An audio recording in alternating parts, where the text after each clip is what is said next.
Hi everyone. Today is week 2, day 5. It's Friday. This means it's the weekend.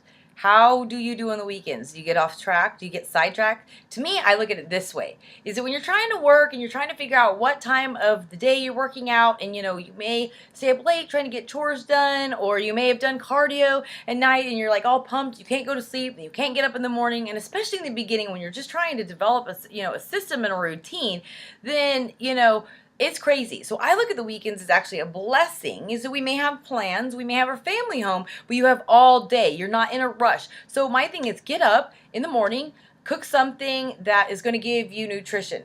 A very nutritious breakfast is going to give you energy. Make a yellow of oatmeal, put a scoop of peanut butter in there, do 2 eggs so you have the, filling and satisfying, benefits of having carbs and protein together, and then wait about 30 minutes and then get your workout in and get it over with. You're going to have energy throughout the day. You're going to get it over with. You're not going to be tempted later on to be like, oh, well, I got sidetracked. We got plans last minute. Somebody came over and I'll just do it tomorrow. You don't want to do that because one missed workout turns into more and more and more and more. And, that's going to keep you further from your goal. So make sure that you plan. Make sure that you do your grocery shopping sometime over the weekend. So that means you got to sit down for 10 or 15 minutes, come up with a list, come up with an idea, go grocery shopping. And another thing is, if you're planning your meals out and you have a grocery list, you're going to be less inclined to, buy huge amounts of food of things you're not going to eat and wasting it, which therefore you're wasting money.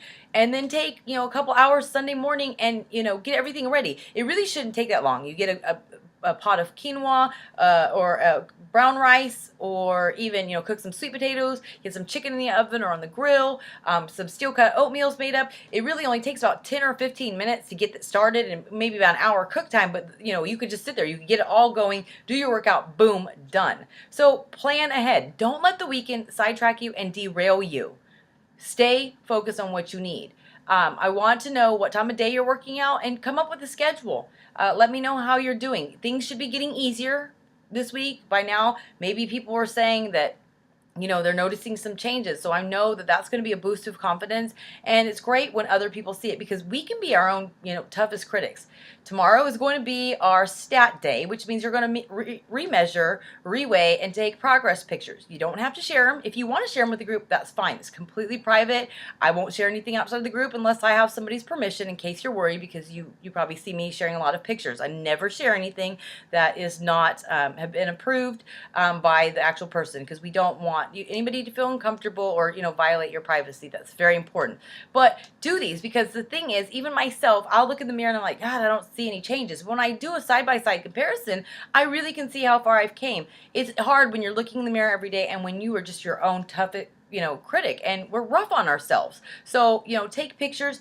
If your pictures scare the crap out of you, that's fine. Don't let it depress you and stop, because that just seems really silly. Because if you stop your workouts, you stop what you're doing, then you halt any chance of you having results, which means you're going to be stuck exactly where you're at, which is what made you want to have change, and then you possibly could gain more weight or your health could decline even more. So we really don't want that. So see this as a motivation. I tell everybody that in life you have 2 choices. You can look at it negatively or positively.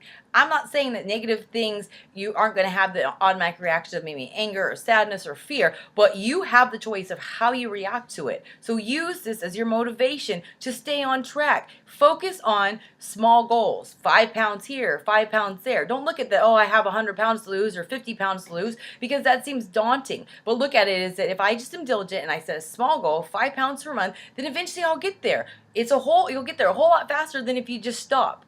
So I want to hear how you have everything planned out to stay on track over the weekend, and I want to hear what your stats are tomorrow when you weigh in and remeasure. This is exciting. We're all here to celebrate your success. So have a wonderful Friday.